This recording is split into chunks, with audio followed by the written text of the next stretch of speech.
हाय जी business की इस खास पेशकश में आप सबका स्वागत है। नमस्कार, मैं हूं अनिल सिंघवी। पश्चिम एशिया का संकट और एफआईएस की बिकवाली रुकने का नाम नहीं ले रही है। कच्चे तेल की उठाफटक और तेजी भी बाजार को थोड़ा वॉलेटाइल करने का काम कर रही है। रुपया वैसे तो लगातार कमज़ोर होता दिखा है, अब रिकवरी के संकेत भी दे रहा है। इन सब के बीच में सबसे बड़ा सवाल ये कि भारतीय बाजारों की सेहत कब और कैसे सुधरेगी। मौजूदा माहौल में जो पुराने निवेश किए हैं उनका क्या करें, नया निवेश किस तरह से किया जाए, किस तरह के फंड्स में पैसा लगाया जाए और आगे बाजार की दिशा दशा किस तरह की रहेगी। ये सारे हैं वो मुद्दे जिन पर आप एक बहुत ही बेहतरीन और मजबूत एक्सपर्ट्स की राय जानना चाहते हैं, जिन्हें इन सब बातों का गहरा अनुभव भी हो और पहली नहीं कई बार इस तरह के उतार चढ़ाव और इस तरह के माहौल में उन्होंने अपने इन्वेस्टमेंट को देखा और संभाला हो। आइए इन्हीं सब पर बातचीत करते हैं। हमारे साथ एक्सक्लूसिव बातचीत के लिए कार्यक्रम में शामिल हो रहे हैं एबेकस एसेट मैनेजर एलएलपी के फाउंडर सुनील सिंघानिया साहब। सुनील सर, गुड मॉर्निंग, बहुत बहुत स्वागत है आपका। धन्यवाद हमें समय देने के लिए। बाजार के मूड माहौल से शुरुआत करना चाहता हूँ। जब युद्ध की शुरुआत हुई थी तब ऐसा लग रहा था कि चलिए हो जाएगा, 2 4 5 7 10 15 दिन में निपट जाएगा। अमेरिका और ईरान कहाँ लंबा चलने वाले हैं, अमेरिका कहाँ इतना बड़ा, लेकिन ये ख़त्म ही होने का नाम नहीं ले रहा है। हर रोज़ लगता है कि आज होगा कल होगा, लेकिन चले जा रहा है चले जा रहा है। अब लोगों को मेंटली ज़्यादा थका रहा है। कैसे समझे इन्वेस्टर्स इस पूरे माहौल को? अनिल जी, धन्यवाद मुझे शो पे बुलाने के लिए। और आपका सवाल का जवाब देने के पहले आपको हार्दिक शुभकामनाएं जन्मदिन की। और आप ऐसे ही पॉजिटिवनेस और मुस्कुराहट फैलाते रहिए और ऐसे ही 28 साल और तक रहिए। आई थिंक जहाँ तक बाजार का सवाल है, आई थिंक जो आपने कहा बहुत ही एकदम ही ट्रूथ है। सबको लग रहा था कि ये मार्च में ख़त्म हो जाएगा, अप्रैल में ख़त्म हो जाएगा। अब ऐसा हो गया है कि एक्चुअल में ख़त्म भी हो गया ना तो किसको विश्वास नहीं हुआ कि ख़त्म हो गया है। तो I think we have reached a stage जहाँ पे रोज ही कुछ ना कुछ नया अनाउंसमेंट, कुछ ना कुछ नई वो बोलते हैं ना मोड़ लेके आ रहा है। अगर आप देखें ना तो वर्ल्ड मार्केट अभी उसको इग्नोर करना शुरू कर दी है। आई थिंक दुनिया में मार्केट्स ज़्यादा उसको इम्पोर्टेंस नहीं दे रहे हैं। अगर आप क्रूड ऑयल भी देखें तो क्रूड ऑयल में भी ज़्यादा इम्पैक्ट आता नहीं है। एक बार 2 4 5% बढ़ता है, उसके बाद में फिर से वो एक लेवल पे आ जाता है। I think India has been one of the I would say the weakest market. और उसका reason is mix. Obviously war के वजह से जो ऑयल में उछाल आया, ट्रेड डेफिसिट में थोड़ा एक कंसर्न आया, करेंसी में थोड़ा कंसर्न आया। बट ये जो फॉरेनर्स की कांस्टेंट सेलिंग है, आई थिंक उसका बहुत ही ज़्यादा प्रेशर मार्केट पे है। और वो डोमेस्टिक खरीद रहे थे, उसको ऑफसेट हो रहा था। बट अब रिसेंटली क्या देखा जा रहा है ना, सप्लाई बहुत आ रही है। एवरी डे कोई ना कोई ब्लॉक हो रहा है। आईपीओज फिर से लाइन पे लग गए हैं, क्यूआईपी हो रहे हैं। तो रोज कुछ 4 5 हजार करोड़ का एक फ्रेश सप्लाई आ रहा है। और वो इतनी बड़ी सप्लाई प्लस एफआई की सेलिंग, दोनों डोमेस्टिक बाइंग से वो मीट नहीं हो पा रही है। तो I think that is why what you are seeing, we are seeing market एक लेवल पे आ गया। यहाँ से ज्यादा नीचा जाता हुआ दिखता नहीं है, बट ऊपर जाने के लिए वी नीड मल्टीपल ट्रिगर्स। बिल्कुल ठीक बात है, लेकिन सबसे बड़ी जो समस्या भारतीय बाजारों में वो एफआईएस की बिकवाली की हो रही है।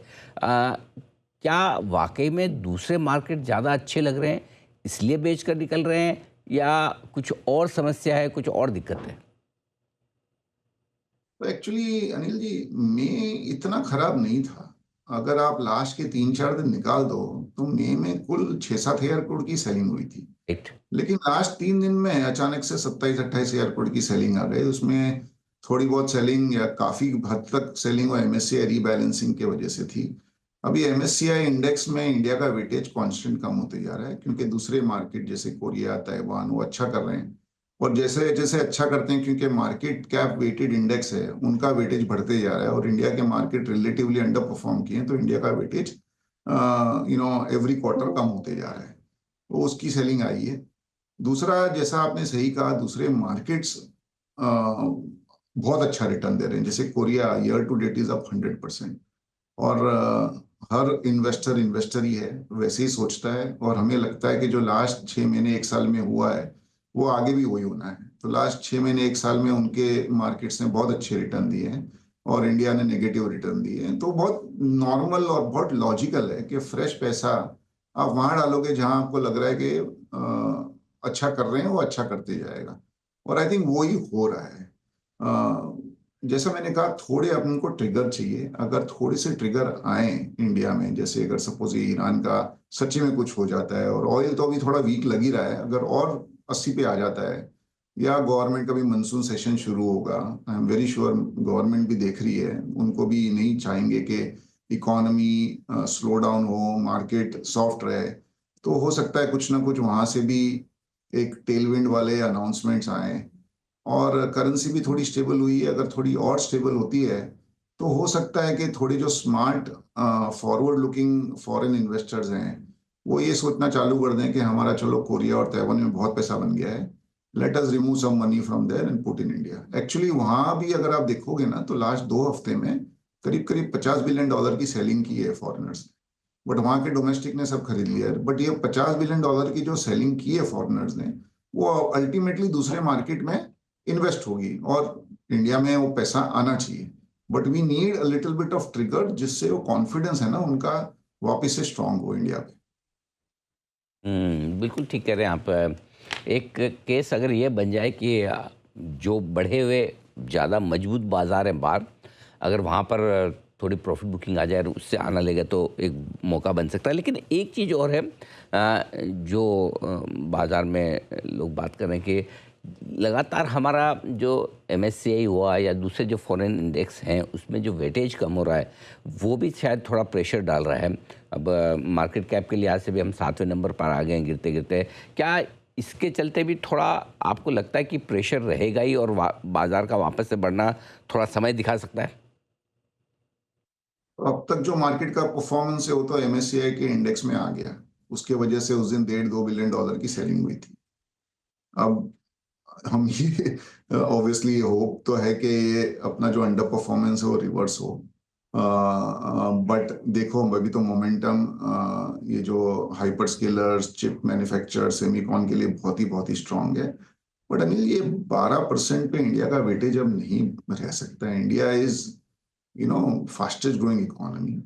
मैं तो सबको कहता हूँ, और ये बहुत लॉजिकल है, 1 out of 5 people born after 1 January 2000 are Indians. 20% जो 1 जनवरी 2000 के बाद पैदा हुए वो इंडियंस हैं। तो ग्रोथ तो यहाँ ही आने वाली है। आज 2 कंपनी है कोरिया में जिसका प्रॉफिट मिला के इंडिया का टोटल कॉर्पोरेट प्रॉफिट से ज्यादा है। वो ज्यादा दिन तक सस्टेन नहीं हो सकता है। ताइवान का market cap to GDP ratio भी 5 हो गया है। तो ये सब कंट्रीज जो अच्छा कर रही है markets, they are dependent on 2 और 3 कंपनी जो एक ही सेक्टर में है। अभी आप एसके हाइनिक्स देख लीजिए, पूरा का पूरा प्रॉफिट ग्रोथ जो 5 बिलियन से लेके $85 बिलियन का जो स्विंग है in EBITDA, largely 99% because of price increase of the product, volume growth नहीं है। तो आई थिंक जैसे जैसे इनके जो सुपर नॉर्मल प्रॉफिट है वो देख के वो खुद भी और दूसरे कॉम्पिटिटर भी कैपेसिटी लगाएंगे, तो वहां साल 2 साल में एक व्यू बन जाएगा कि यहाँ के प्रॉफिट पीक हो गए। तो आई थिंक पहले भी हुआ है, वापिस होगा। Obviously this markets have done well. पहले भी हुआ है कि 5-10 साल तक कोरिया मार्केट ने 0 रिटर्न दिया, हो सकता है वापिस से हो। और इंडिया एक ऐसा मार्केट है जो स्ट्रक्चरल 6-7% ग्रो करेगा, बिकॉज बहुत डाइवर्सिफाइड है। हम एक सेक्टर या 2 या 3 कंपनी पे डिपेंडेंट नहीं है। तो I think it's a matter of time. FIIs आएंगे, मार्केट कैप बढ़ेगा तो इंडेक्स में वेटेज भी बढ़ेगा। तो जो अभी उल्टा है वो हो सकता है टेलविंड हो जाए, कि मार्केट भी ठीक हो, मार्केट कैप भी बढ़े, मार्केट कैप बढ़ने से अपना एमएससीआई में वेटेज भी बढ़े, और उसको लेके वापस एक वो साइकिल बन जाए जो पॉजिटिव हो। बिल्कुल ठीक बात है। ये बहुत इंटरेस्टिंग चीज़ आपने कही। लेकिन एक और बात जो इंटरेस्टिंग हो रही है वह भी इसी थीम के साथ जुड़ी हुई, जिस वजह से एआई स्टॉक्स और ये बड़े एक्शन में आए। अब ग्रेजुअली फिर से ट्रेडिशनल आईटी स्टॉक थोड़े से एक्शन में आए हैं। अमेरिका में पिछले 2-4-5 दिनों से मुंह देखे हैं, और थोड़ा एआई को लेकर वो क्रेज़ और वो जो यूफोरिया बना था थोड़ा कम हो रहा है। क्या ये टेम्पररी है या आपको लगता है कि इनका पीक हो गया? और दूसरा ये कि अब ऐसे में क्या भारतीय आईटी कंपनियां निवेश के लायक हो चुकी है? ये भी इंडियन मार्केट देखेंगे ना तो अभी एक्चुअली है ना, बड़ा पैसा डिप्लॉय करना आसान नहीं है, क्योंकि जहां डिप्लॉय कर सकते हैं वहां प्राइस मूवमेंट नहीं है। जैसे बैंक सब लोग ले रहे थे, अभी बैंक तो been one of the worst performing sector, और आईटी सबने बेच बेच के सब अंडरवेट हो गए। हमारा भी वेटेज है ही नहीं कुछ आईटी सर्विसेज में। तो ऐसा लगता है कि एक जो अंडरवेट सेक्टर है वहां कोई बेचने वाला तो बचा ही नहीं, तो थोड़ा सा भी पॉजिटिव न्यूज आया तो उसमें अपटिक आती है। आईटी सर्विसेज इंडिया में जो है ना, मोस्ट ऑफ द कंपनीज वो टाइम और एफर्ट के बेसिस पे बिलिंग करते हैं। तो उसमें मुझे नहीं लगता है कि कुछ बड़ा अपसाइड एटलीस्ट विजिबल है। तो ठीक है, टेक्निकल बहुत ज्यादा गिर गए थे, 5-7% बढ़ गए हैं। We will not be overly optimist on them. जहां तक एआई का सवाल है, आई थिंक हाँ, लोग बोल रहे हैं कि इतने महंगे हो गए हैं। और टोकन, एक रिपोर्ट भी आई थी कि एक कंपनी ने कुछ 4-5 हज़ार करोड़ उनको रियलाइज भी नहीं हुआ और इतना खर्चा हो गया वो टोकन पे। तो ये अभी किसी को पता नहीं है क्या मोड लेगा। अभी तो एआई वाले भी इन्वेस्ट कर रहे हैं, डेटा सेंटर वाले भी इन्वेस्ट कर रहे हैं, और सबको इन्वेस्ट कर रहा है। उसका रिटर्न कब आएगा, कैसे आएगा, वो वक्त ही बताएगा। तो we are not overly positive on IT services. अभी भी हम जब बात करते हैं, ना कोई हायरिंग हो रही है वहाँ, ना कोई गाइडेंस इम्प्रूवमेंट है, ना कोई ऐसा कोई माहौल बन रहा है कि डिमांड बहुत जोर से वापस आ रही है। तो मे बी ये टेक्निकल बाउंस है। बहुत ज़्यादा गिर गए थे in this kind of an environment जहाँ रुपी भी 95 है। थोड़ा 1-2% का अर्निंग में सहारा भी मिल जाएगा करेंसी की वजह से। एक ये बाउंस बैक है, नथिंग मोर देन दैट। ठीक बात है, तो अभी भी आईटी में थोड़ा सा समय लगेगा। टेक्निकल बाउंस बैक तो बीच बीच में आ ही सकते हैं, जो आपके सामने दिख भी रहे हैं। एक और स्पेस जिसका अभी आपने थोड़ा जिक्र भी किया, बैंक्स वगैरह का। बैंक्स, एनबीएफसी रेट सेंसिटिव, क्या ये दबाव में रहेंगे? आरबीआई की पॉलिसी भी है, इसी हफ्ते है। कैसे देखते हैं आप पॉलिसी को भी और पूरे सेक्टर को भी? पॉलिसी पक्का हॉकिश रहेगी, बिकॉज इन्फ्लेशन तो बढ़ेगा ही। हमने देखा है 7.5-8 रुपया पेट्रोल डीजल के भाव बढ़ गए हैं, सीएनजी के भी भाव बढ़े हैं। ऐसी आशा थी कि ऑयल, क्रूड ऑयल ग्लोबली नीचे आए, थोड़ा आया भी नीचे, 120 से 92-93 पे आया है। बट ईरान में ऊपर नीचे होते रहता है, अगर वो सेटल हो जाता है तो थोड़ा सा प्रेशर कम होगा। बट अब तक भी जो भाव बढ़ाए हैं उसको देखते हुए थोड़ा इन्फ्लेशन ऊपर आएगा। मैं एक्सपर्ट नहीं हूँ फिक्स इनकम में, फिर भी लगता नहीं है कि ये पॉलिसी में आरबीआई रेट बढ़ाएगी। लेकिन बहुत क्लियर है उनका टोन, थोड़ा हॉकिश रहेगा और थोड़ा एक बोलते हैं ना, सतर्क रहने वाला होगा कि अगर ये चलते रहा तो they will have to increase interest rate. देखो, इंडिया को थोड़ा करेंसी भी मेंटेन करना है, और उस माहौल में आई थिंक इंटरेस्ट रेट अभी गिरना तो असंभव है। इंटरेस्ट रेट ये वाले पॉलिसी में तो बढ़ेगा नहीं, बट अगर तेल जल्दी से नीचे नहीं आया तो इंटरेस्ट रेट बढ़ाना पड़ेगा। खाली एक है, हमारा मानना है कि तेल will be $70-80 very very soon. It's matter of time. तो that is a hope and that is a view. बिल्कुल। और जी जी, या लास्ट टाइम भी मुझे याद है आपने तेल में जो भविष्यवाणी की थी वो एकदम सही और सटीक साबित निकली। फिंगर्स क्रॉस है, इस बार भी $75-80 का आपका टारगेट है। मैं उम्मीद करता हूँ कि जल्दी जल्दी आ जाए, तो एटलीस्ट मार्केट तो अपनी जगह ठीक है। देश को, आपको, हमको सबसे थोड़ी सी रिलीफ मिले, क्योंकि ये कच्चा तेल ही सबसे बड़ी समस्या बन के बैठा है। और मैं आपसे सवाल पूछने भी वाला था, आपने उससे पहले इस पे बता दिया कि आपका व्यू क्या कच्चे तेल को लेकर है। एक और चीज़ है जो आजकल है ना, बड़ी चर्चा का विषय बना है कि जिस तरह से एफआईज बेच रहे हैं, और रिटेल तो हमारा अभी तक टिका हुआ है, दम लगाकर बराबर पैसे आ रहे हैं मार्केट में। ये टॉक ऑफ द टाउन हो गया। ऐसा तो नहीं कि पता चला कि रिटेल बेवकूफ़ बन रहा है, सारे वही पैसे लगाए जा रहे हैं और एफआईज बेच कर निकल जाएंगे, सारे शेयर हमारे पास रह जाएंगे। जब लोगों में, ग्रुप में बड़ी चर्चा है, तो दोनों तरह के बड़े स्ट्रॉन्ग व्यू आते हैं। आप ऐसे जो थॉट प्रोसेस है लोगों की, इन्वेस्टर्स जो ऐसा सोचते हैं, क्या कहेंगे उन्हें? सर, सबको अपना अपना व्यू का अधिकार है, और सबको अपना अपना अपने अपने हिसाब से सब बहुत स्मार्ट हैं, सब सक्सेसफुल हैं, और सबके व्यू को नमस्कार। देखिए, आप जब भी शेयर खरीदते हैं ना अनिल जी, तो आप कंपनी में है ना पार्टनर बन जाते हैं, और आप ग्रोइंग कंपनी में पार्टनर बन रहे हैं इन अ ग्रोइंग इकोनॉमी। सपोज सब शेयर आ भी गए आपके पास, आपने 17-18 पी में कोई शेयर खरीद लिया, और वो कंपनी 15% ग्रो हो रही है, तो आपका 10 साल में वो कंपनी की वैल्यू 4 गुना तो होनी ही होनी, 3 गुना हो जाएगी, 2 गुना हो जाएगी, तो भी आपको दूसरे एसेट क्लास से बेटर है। दूसरा है ना, जब भी ऐसा जो एक माहौल आता है ना जो थोड़ा चैलेंजिंग होता है इक्विटी रिटर्न में, तो हर किसी को लगता है अरे ये तो सबसे बकवास काम है, इससे अच्छा हम फिक्स इनकम में डाल देते तो हर साल तो बनता था। और फिर 3-4 महीने में ऐसा कुछ होता है जो 2-3 साल के रिटर्न साथ में दे जाता है। तो I think we are very positive optimistic. हमें लगता है कि 12-15% रिटर्न इंडिया में बनेगा और सस्टेनेबली बनेगा, और कोई एक या दो कंपनी के वजह से नहीं बनेगा, बट पूरी जो डाइवर्सिफाइड इकोनॉमी है उसके वजह से बनेगा। देखो, कोरिया है या ताइवान है, पूरे डिपेंडेंट है on global demand. Most of the sale कहाँ हो रहा है उनका? यूएस में। इंडिया तो 83-84% डोमेस्टिक है। We are dependent on ourselves. तो आई थिंक बहुत ही सस्टेनेबल इकोनॉमी है, बट जिसका जो व्यू है वो अपने अपने व्यू के हिसाब से करेगा काम। हमारा व्यू तो पॉजिटिव है और हम पॉजिटिव ही है अभी भी। बात है, व्यू पॉजिटिव है और पॉजिटिव रहेगा भी। अच्छा, अब एक चीज़ और जो इनसे हटकर है, वो है कि मिड कैप शेयर ये पहले ही लाइफ हाई बना चुके हैं, कम से कम 3-4-5 बार बना चुके हैं, जबकि स्मॉल कैप अभी भी काफ़ी दूर है। इवन निफ्टी बैंक निफ्टी अपने लाइफ हाई से 10-10% दूर है। ऐसा क्या फ़र्क नज़र आता है कि जिस वजह से मिड कैप ज़्यादा तेज़ है, और ऐसे में क्या अब भी पैसा लगाना और बनाना मिड कैप में ज़्यादा बेहतर है? नहीं, आई थिंक बहुत ही अच्छा ऑब्जर्वेशन है और एक्चुअली फैक्ट है। Mid cap index lifetime high पे है। तो Anil ji, mid cap index is comprising of 150 companies. एक तो है ना वो कंपनियों का जो प्रॉफिट ग्रोथ है that is been higher than Nifty and small cap.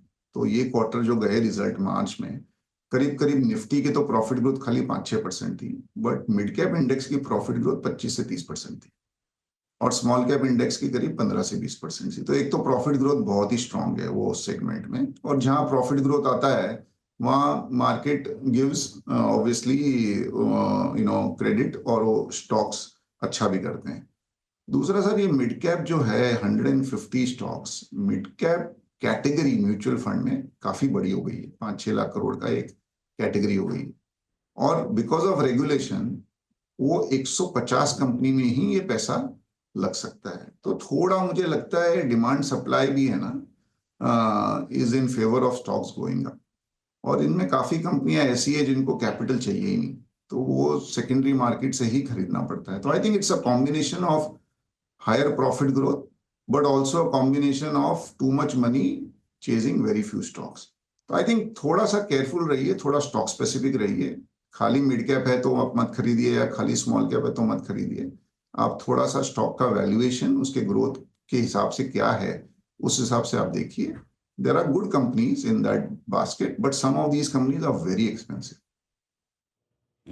ठीक बात है, काफ़ी चल चुके हैं, काफ़ी थोड़े महंगे भी हो चुके, तो कुछ भी नहीं खरीद लेना है, ये ध्यान में रखना बहुत ज़रूरी है, क्योंकि अब आपको थोड़ा सेलेक्टिव होना ज़रूरी है। और इस बाजार में अगर सुनील जी सेलेक्टिव ही होना है, तो फिर आप ज़रा समझाएं कि किस तरह के सेक्टर्स आपको लगता है जो थोड़े बेहतर हैं निवेश करने के लिहाज से।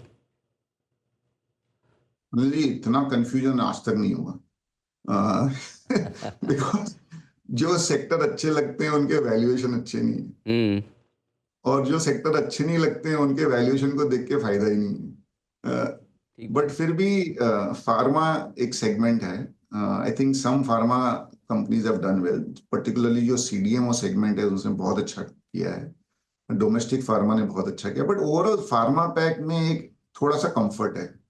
वैल्यूएशन जनरली बहुत ज्यादा एक्सपेंसिव नहीं है, टेलविंड है क्योंकि डोमेस्टिक डिमांड भी ठीक है, यूएस डिमांड भी ठीक है, और करेंसी का भी एक टेलविंड है। तो pharma looks good. Metal is good, but metal में अगेन 8-9% से ऊपर वेटेज हम नॉर्मली देते नहीं है बिकॉज डीप सिक्लिकल है। आई थिंक फिनेंशियल्स में है ना, बैंक्स अच्छे भाव पे आ गए हैं तो थोड़े एक बाउंस बैक हो सकता है, but non bank I think थोड़े एनबीएफसीज, थोड़े non fund based financials will continue. I think asset and wealth management plays.